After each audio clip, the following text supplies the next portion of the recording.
Hi, it's Bill from HistoryHighlights.com with a bonus presentation for you on this August the 3rd.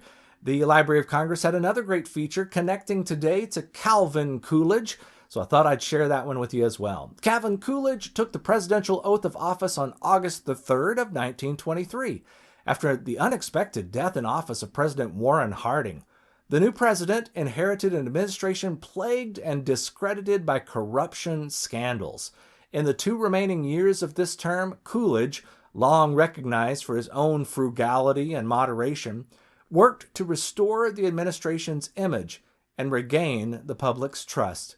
He went on to win the presidential election of 1924 in his own right.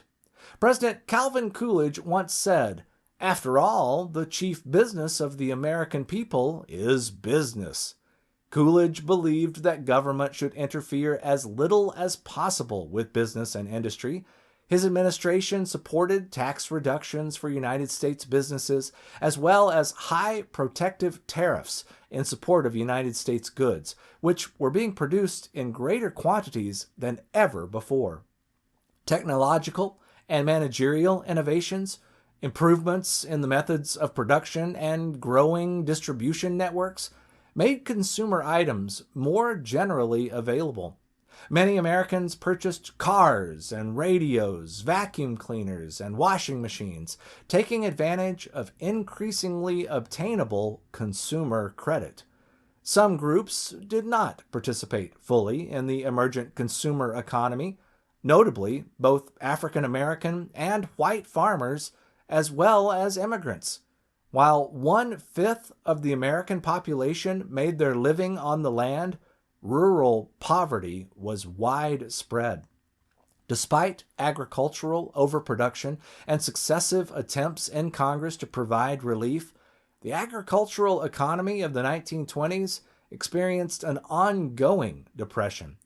Large surpluses were accompanied by falling prices at a time when American farmers were burdened by heavy debt.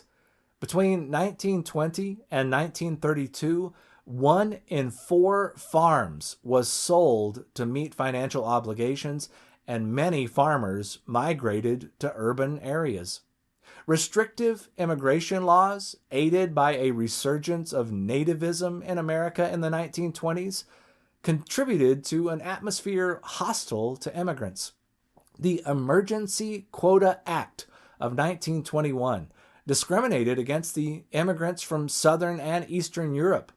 The National Origins Act of 1924 completely excluded Japanese and other Asian Americans and further reduced those admitted from Southern and Eastern Europe. The economic growth of the 1920s spurred the rise of consumer organizations and campaigns.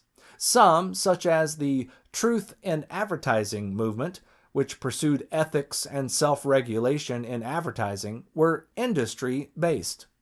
Other campaigns and organizations sought to educate consumers. The Better Homes movement celebrated home ownership, home maintenance and improvement, and home decoration in towns and cities across the country.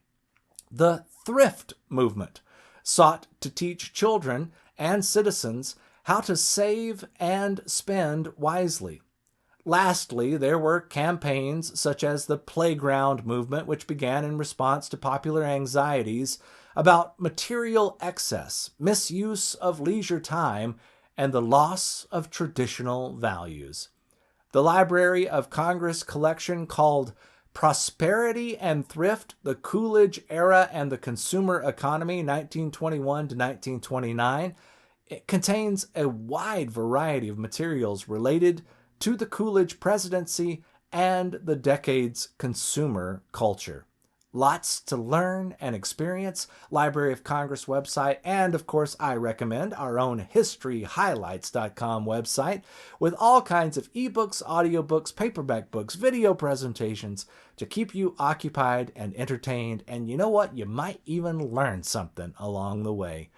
I look forward to sharing more with you soon. Have a great day, folks. Bye-bye.